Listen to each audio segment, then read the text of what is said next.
I'm John Shing from Deerwood Realty, and I just wanted to bring this article to you. I thought it was kind of interesting.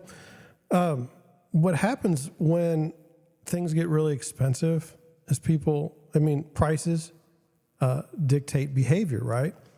So let's look at an example. Like in economics, they talk about like taxation policy. So a pack of cigarettes, for instance, if you can make the pack of cigarettes so expensive that people can't afford it, they'll stop smoking.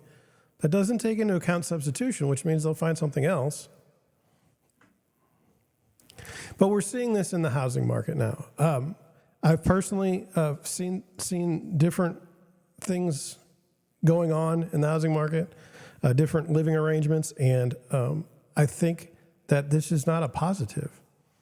This is an indication that the prices are too high, that affordability's gotten out of reach for the mainstream group of people, and I don't think it's something we should be proud of. I think we should be taken aback by the fact that people have to make these tough decisions in order to be able to afford to live in a home. So let's get into the article here. It was on Realtor.com, and I'm sorry it's a little bit cut off, but that's the way my browser works, and the text was really small. So the headline says, hopeful homebuyers turn relatives into roommates to save money. So what's that all about? It says, many of today's buyers are feeling fatigued by dwindling home options, high prices, and elevated mortgage rates. As a result, some are willing to consider alternative approaches to home ownership, including letting family in on the deal. Now that first line isn't unusual. I mean, of the people buying homes right now, do you know how many people that I've worked with that are getting their parents help with either help with a down payment assistance, or maybe they're going to help with some of the expenses going forward. This is not unusual. It says, would-be buyers facing affordability challenges may turn to their parents and other family members to secure a place to call home. Similarly, proximity to family is a leading factor in choosing a place to live, as nearby relatives can help relieve childcare costs. That's true, okay? But I don't like reducing parents or relatives to childcare people. Like, that's the only reason why I would live somewhere. It says, out of more than 700 respondents planning to buy a home in the next year, 29% have already moved in with their parents to save some money, and another 22% would consider doing so. Which, I don't think that that's unusual or wrong or bad. It says, perhaps unsurprisingly, younger respondents were more likely to consider moving in with their parents. Well, obviously. Roughly a third of respondents have moved in with other family members, and another 24% would consider doing so. An even larger proportion, 62%, have or would consider moving into a smaller rental unit or moving to a less desirable neighborhood to save some cash for a home purchase. And I don't find this great, right? I don't think this is good at all. I want you to understand, I don't have a problem with people doing it. The fact is that they have to do it is what I'm upset with. Okay, and so here's some of the questions they ask. So which of the following, if any, steps have you undertaken or are currently considering to help save money in preparation for buying? And so on the left in this article is going to be like the questions or the answers to the questions, and to the right is going to be like the age group. And you know me, I don't like to segregate people by age. I just like each person is their own, right? They have their own thoughts, dreams, aspirations. And I prefer to keep things like that. But, it's so easy to separate people, segregate people these days that it's just the way it is. So, okay. So, you're willing to, you're willing to relocate to more affordable area of the country, move to a building with fewer amenities, move to a cheaper, less desirable neighborhood, move to a smaller rental unit, move in with roommates, move in with other family members, or move in with parents. Now, let's try to figure this out. So are they saying move in to save money to buy a home, or move in with these people because you need to buy a home and that's your best chance? So it's not that difficult. Relocate to a more affordable area in the country. It seems odd. You're going to move to a more affordable place to buy a home in that place, I'm guessing. Move to a building with fewer amenities. Well, so that's something that you're doing to save money to prepare to buy a home. Okay. Move to a cheaper, less desirable neighborhood. My thing there is you've got to be renting, right?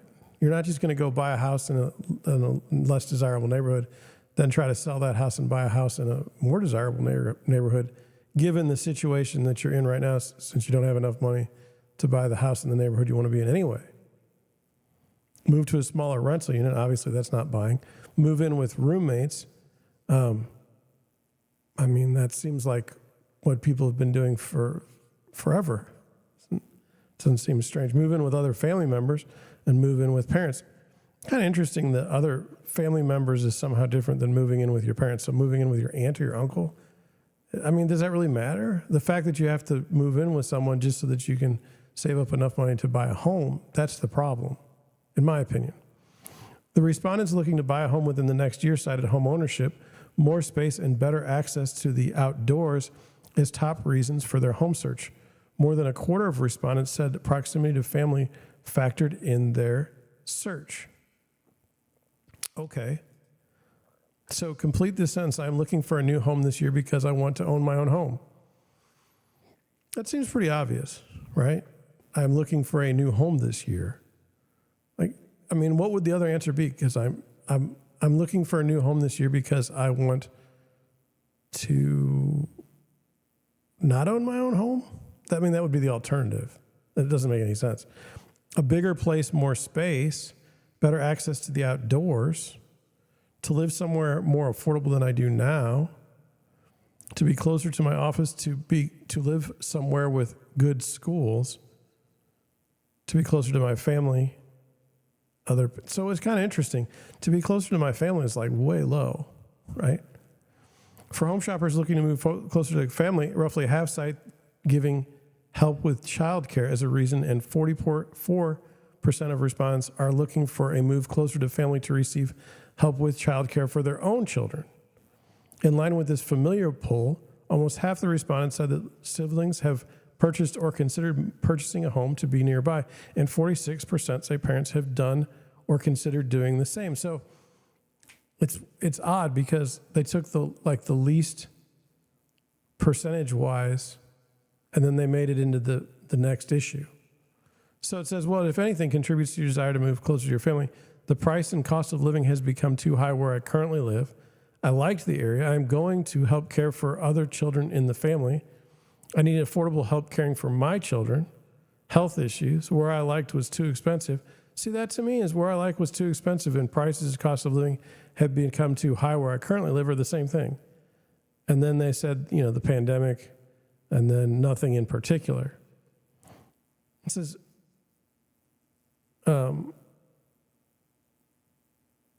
look at the percentages, how high they're.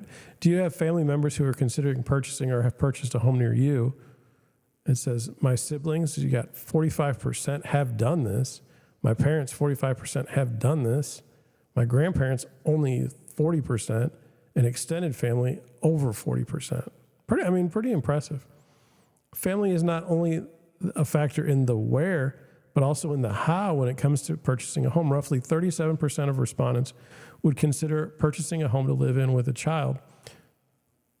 27% would consider doing so with a sibling or cousin from within the same generation.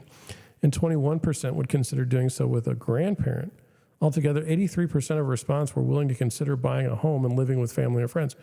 Well, I would consider it, right? I may never do it, but I would consider it. If I'm making a big financial decision, I'm going to try to consider every scenario I can come up with.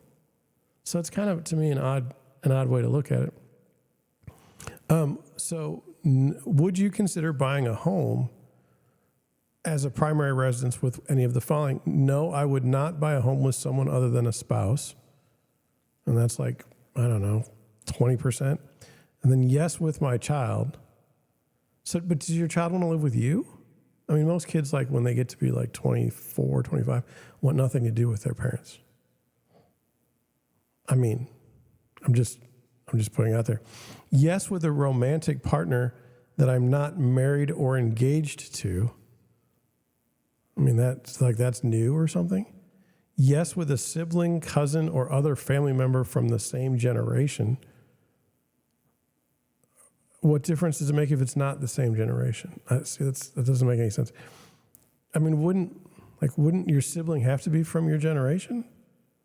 Unless you've got I don't know. Yes, with my parents or in-laws. Yes, with a grandparent or other family member from an older generation. Yes, with a friend. Yes, with a niece, nephew, or other family member from a younger generation. Yes, with a roommate. Yes, with other. Anyway, okay, fine. And then it says, why would you consider buying a home with someone other than a spouse? We can buy a home in a better location. We pool our resources. Well, that makes perfect sense. We can buy a more updated home if we pool our research sources, which seems to me it's a better home.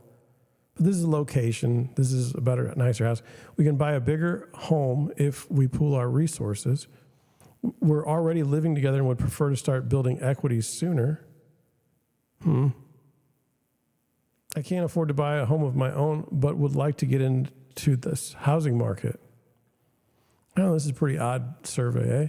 Respondents who stated they're willing to co-buy a home with someone other than a spouse said they would consider doing so because it would enable them to pool resources and buy in a better area or purchase a more updated or larger home. Well, I mean, it's odd. Could you just say, I like living with this person? I think it'd be fun to live with this person. I don't know.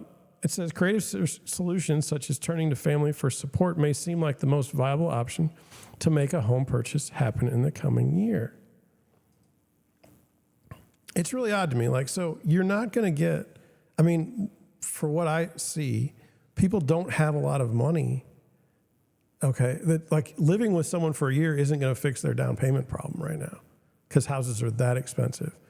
And what I've seen happen that I thought was an interesting way to overcome this problem is I have one of my buyers bought a house and then he lives there and he leased it out to two other people. So they're renting the home from him, but he lives there. Live-in renters, which could be awkward, right? But it solves the problem of the house payment being so high. But look, there's the problem here, and that is that things are too expensive. Inflation has just gotten out of hand relative to wage growth. Okay? And I don't know, I know what some of the solutions would be, right? But don't be surprised don't be surprised in just classical economic theory if their behavior changes when things get too expensive. Don't be surprised by that at all. But anyway, I would ask the question, who amongst us wouldn't consider living with someone to further our situation in the future, right? Who wouldn't? Doesn't make any sense. Anyway, tell me what you think. Put a comment down below. I've currently got a video that went viral, and people put the dumbest comments on the thing, and they're clearly not watching the video all the way through. Okay, they just write something, and you're like, that was just dumb. And I don't know if I'm supposed to leave it up there or what, but I know my audience here isn't that dumb. They wouldn't do that to me. So, like I said, put something down there. Maybe share the video. I don't know who you'd share it to. Who else is into real estate news and whatnot? But maybe you have friends, right? With that, I'm going to head on out. Thank you for watching. Thank you for listening, and I'll catch you on the next one.